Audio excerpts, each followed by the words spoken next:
ঝমঝমিয়ে বৃষ্টি নামছে বঙ্গে, আবার কখনো মাঝারি বৃষ্টি হচ্ছে। এই বর্ষার মরশুমে পাহাড়ে যাওয়া বিপজ্জনক হওয়ায় এই সময় ভ্রমণ পিপাসুরা বেশি পাহাড়ে যেতে চাইছেন না।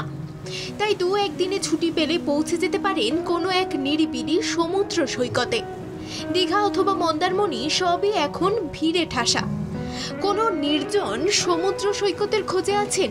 তাহলে পৌঁছে যেতেই পারেন কানাইচট্ট সমুদ্র সৈকতে। অনেকের কাছেই অজানা এই সমুদ্র সৈকতের নাম, অথচ দীঘা থেকে ঢিলছোড়া দূরত্বেই অবস্থিত এই সমুদ্র সৈকত।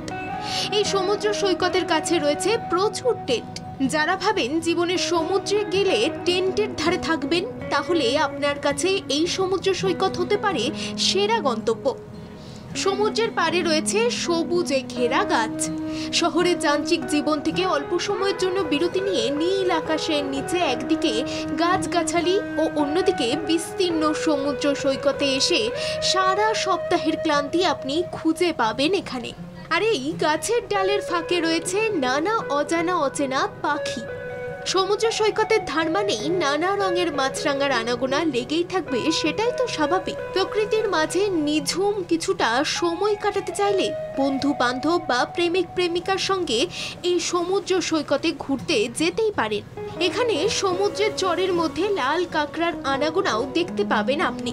জোয়ারের সময় সমুদ্রের জল বাড়ে ও পাড়ের দিকে এগিয়ে আসে সমুদ্র, আবার ভাটার পর জল চলে যায় অনেক দূরে। এই টেন্টের মধ্যে বসেই আপনি সমুদ্রের জোয়ার ভাটার খেলাও দেখতে পাবেন। কেবল জোয়ার ভাটা নয়, সমুদ্রের ছোট বড় ঢেউয়ের খেলাও দেখার সুযোগও রয়েছে। আর রাত হলেই সমুদ্রের ধারে বন্ধুরা মিলে আগুন জ্বালিয়ে খেয়ে নিতে পারবেন সুস্বাদু কাবাব।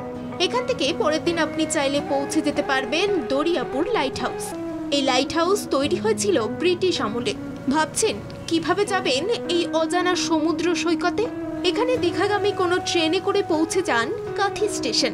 সেখান থেকে অটো ভাড়া করে বা গাড়ি করে পৌঁছে যেতে পারবেন কানাইচট্ট সমুদ্র সৈকতে। ব্যুরো রিপোর্ট, বাংলা জাগরণ।